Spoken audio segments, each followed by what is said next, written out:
ಸದ್ಯ ವಿಶ್ವದಲ್ಲೇ ಜಪ ಮಾಡ್ತಾ ಇರ್ತಕ್ಕಂಥ ಒಂದೇ ಒಂದು ಹೆಸರು ಯಶ್, ರಾಕಿಂಗ್ ಸ್ಟಾರ್ ಯಶ್. ಈಗಾಗಲೇ ವಿಶ್ವದಾದ್ಯಂತ ಅವರ ಸಿನಿಮಾಗಾಗಿ ಕಾಯ್ತಾ ಇರ್ತಕ್ಕಂಥದ್ದು. ಈ ಒಂದು ಸಂದರ್ಭದಲ್ಲಿ ಅವರ ಗುರುಗಳಾದ ಟಿ.ಎಸ್. ನಾಗಾಭರಣ ಅವರು ನಮ್ಮ ಜೊತೆಗಿದ್ದಾರೆ. ಮೊದಲನೇದಾಗಿ ಬೆನಕ ಒಂದು ಏನು ನಾಟಕ ತರಬೇತಿ ಕೇಂದ್ರ ಇತ್ತು, ಅದು ಮತ್ತೆ ಯಶ್ ಅವರಿಗೆ ಅವಿನಾಭಾವ ಸಂಬಂಧ ಇರ್ತಕ್ಕಂಥದ್ದು. ಅವರ ಗುರುಗಳಾದಂತಹ ಟಿ.ಎಸ್. ನಾಗಾಭರಣ ಅವರು ನಮ್ಮ ಜೊತೆಗಿದ್ದಾರೆ.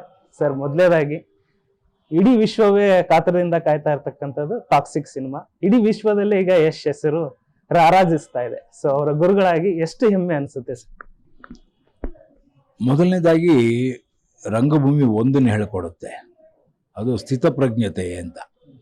ಯಾಕೆಂದರೆ ಅದರಲ್ಲಿ ಮೊದಲನೇ ಇದೇನೆ, ಚಪ್ಪಾಳೆ ಬಂದ ಕೂಡಲೇ ಒಬ್ಬ ಬೇಡ, ಶಿಟಿ ಬಂದ ಕೂಡಲೇ ನೀನು ಎಬೋವ್ ದ ಲೆವೆಲ್ ಅಂತ ಅನ್ಕೋಬೇಡ, ಸಾಕಷ್ಟು ಕೆಲಸ ಮಾಡೋದಿರುತ್ತೆ ಅನ್ನೋದನ್ನು ರಂಗಭೂಮಿ ಹೇಳ್ಕೊಡುತ್ತೆ. ಅದು ಮನುಷ್ಯನ ಹಾಗೆ ಕಾಣಿಸುತ್ತೆ. ಅದು ಸಿನಿಮಾ ಅಲ್ಲ ಅಥವಾ ಟೆಲಿವಿಷನ್ ಅಲ್ಲ. ಮನುಷ್ಯ ಹೇಗೆ ಕಾಣ್ತಾನೋ ಹಾಗೆ ಮನುಷ್ಯ ಅಲ್ಲಿ ಕಾಣ್ತಾನೆ, ಮತ್ತು ಅವನ ಎಲ್ಲ ಭಾವಗಳು, ನವರಸಗಳು ಎಲ್ಲವೂ ಕೂಡ ಆ ದೃಷ್ಟಿಯಲ್ಲಿ ಹೇಳ್ತಾ ಹೋಗುತ್ತೆ. ಹಾಗಾಗಿ ಅಚೀವ್ಮೆಂಟ್ ಇದೆಯಲ್ಲ, ಅದು ಸಾಧಿಸಿದ ಮೇಲೆ ಗೊತ್ತಾಗುವಂಥದ್ದು. ಆ ಸಾಧನೆಗಳ ಸರಮಾಲೆಗಳು ಶುರುವಾದಾಗ ಎಲ್ರಿಗೂ ಅರೆ ಇವನು ಇಷ್ಟೇ ಇವನು ಇಲ್ಲಿದ್ದ ಆಗಲೇ ಹಂಗಲ್ಲಿ ಹೊಟ್ಟದ್ನ ಅಂತ ಅನ್ನುವಂಥ ಎಕ್ಸ್ಪ್ರೆಷನ್ ಬರುತ್ತಲ್ಲ, ಅದು ಒಂದು ಅರ್ಥದಲ್ಲಿ ಆ ಸಾಧನೆಗಳ ಮೆಟ್ಟಿಲುಗಳನ್ನು ಗುರುತಿಸುವ ಬಗೆ. ಹಾಗೆ ನವೀನ್ ಗೌಡ ಯಶ್ ಆದ ರೀತಿಯಾಗಲಿ, ಮತ್ತು ರಂಗಭೂಮಿಯಿಂದ ಚಿಗುರುಡಿದ ಒಂದು ಚಿಗುರು ಅದ್ಭುತವಾದಂತಹ ಮರವಾಗಿ ಬೆಳೆಯುವುದನ್ನು ಕಂಡಾಗ ಯಶಸ್ಸು ಅನ್ನೋದಕ್ಕಿಂತ ಸಾಧನೆಯ ಮೆಟ್ಟಿಲುಗಳನ್ನು ನಾನು ಗಮನಿಸ್ತೇನೆ. ಯಶಸ್ಸು ಸಿಕ್ಕೇ ಸಿಗುತ್ತೆ, ಆದರೆ ಸಾಧನೆಗೆ ಅವಕಾಶ ಸಿಗೋದಕ್ಕೆ ಬಹಳ ಕಮ್ಮಿ. ಬಹಳಷ್ಟು ಜನಕ್ಕೆ ಈ ಸಾಧನೆಗೆ ಅವಕಾಶವೇ ಸಿಗೋದಿಲ್ಲ. ಅವ್ರು ಅಂದ್ಕೊಂಡಿರ್ತಾರೆ ನಾವು ಹಾಗೆ ಮಾಡಿರ್ತೀನಿ, ಹೀಗೆ ಮಾಡಬೇಕು, ಏನೋ ಮಾಡಬೇಕು ಅಂತ. ಆದರೆ ಅವರು ಹಾಗಾಗೋದೇ ಇಲ್ಲ. ಆದರೆ ಏನೂ ಅಂದ್ಕೊಳ್ದೇ ಇರೋರು ಕೆಲವರು ಆಗ್ತಾರೆ.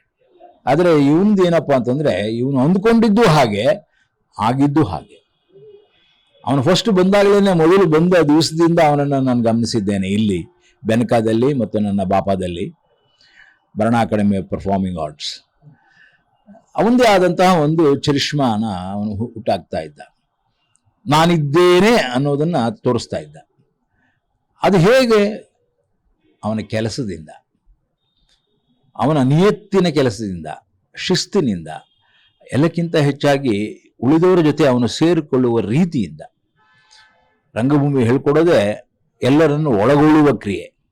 ಈ ಒಳಗೊಳ್ಳುವ ಕ್ರಿಯೆಯೇ ಇವತ್ತು ಟಾಕ್ಸಿಕ್ನ ಒಂದು ಪ್ಲಸ್ ಪಾಯಿಂಟ್ ಆಗಿದೆ ಅಂದರೆ ನೀವು ಅರ್ಥ ಮಾಡ್ಕೊಳ್ಳಿ. ಅವನು ಎಲ್ಲೆಲ್ಲಿಂದಲೂ ಯಾರ್ಯಾರನ್ನೋ ಸೇರಿಸಿದ್ದಾನೆ ಇಂಟರ್ನ್ಯಾಷನಲ್ ಲೆವೆಲ್ನಲ್ಲಿ, ಆದರೆ ಅವರೆಲ್ಲರೂ ಒಳಗೊಂಡಿದ್ದಾರೆ ಟಾಕ್ಸಿಕ್ಗಾಗಿ. ಅವರೆಲ್ಲರ ಪ್ರತಿಭೆ ಅದರಲ್ಲಿ ದಾರೆ ಎರೆದಿದೆ. ಅದನ್ನು ಲೀಡ್ ಮಾಡಿದ್ದಾನೆ ಯಶ್. ನಿಜ, ಅವನ ಮೇಲೆ ಪೂರ್ಣ ಜವಾಬ್ದಾರಿ ಇದೆ. ಆದರೆ ಅವರ ಜವಾಬ್ದಾರಿಯನ್ನು ಇನ್ನಷ್ಟು ಜನ ಹಂಚಿಕೊಂಡಿದ್ದಾರೆ, ನಮ್ಮದಾಗಿಸಿಕೊಂಡಿದ್ದಾರೆ, ಮತ್ತು ಅದರ ಮುಖಾಂತರ ಇವತ್ತು ಇಡೀ ವಿಶ್ವಕ್ಕೆ ಒಂದು ಮಾದರಿಯನ್ನು ಇಡಲಿಕ್ಕೆ ಹೊರಟಿದ್ದಾರೆ. ಟಾಕ್ಸಿಕ್ ಆ ರೀತಿಯ ಒಂದು ಮಾದರಿಯಾಗಲಿ ಅಂತ ನಾನು ಆಶಿಸ್ತೇನೆ. ಕಾರಣ ಯಾಕೆ ಅಂದರೆ, ಇದು ಕೇವಲ ಒಂದು ಮೆಟ್ಟಲು. ಇನ್ನೂ ಅವನು ಹತ್ತಬೇಕಾದಂಥ ಸಾವಿರಾರು ಮೆಟ್ಟಿಲುಗಳಿವೆ.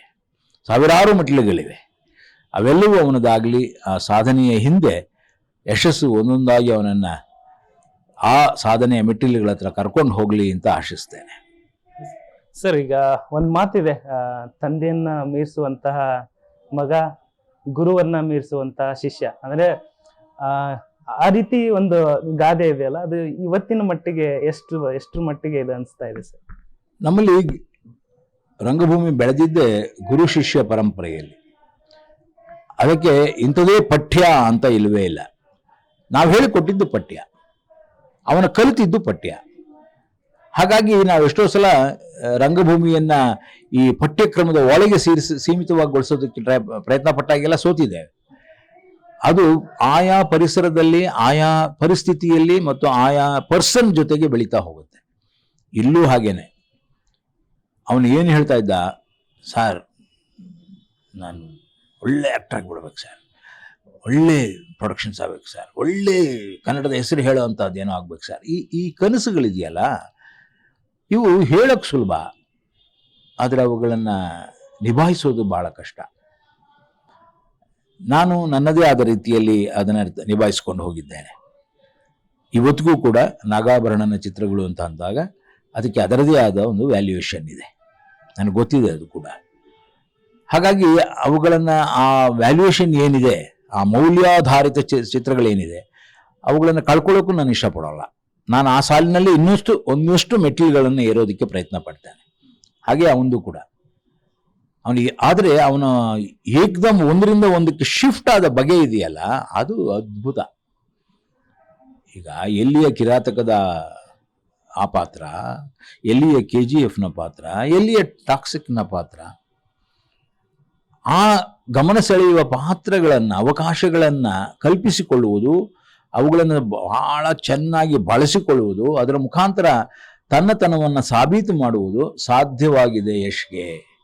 ಇದೇ ಅವನ ಪ್ಲಸ್ ಪಾಯಿಂಟು. ಗುರುವಿನ ಮಿಂಚಿನ ಶಿಷ್ಯುಡು ಅಂತಾನೆ ಇರಲಿ, ಸಂತೋಷ ಅಲ್ವಾ?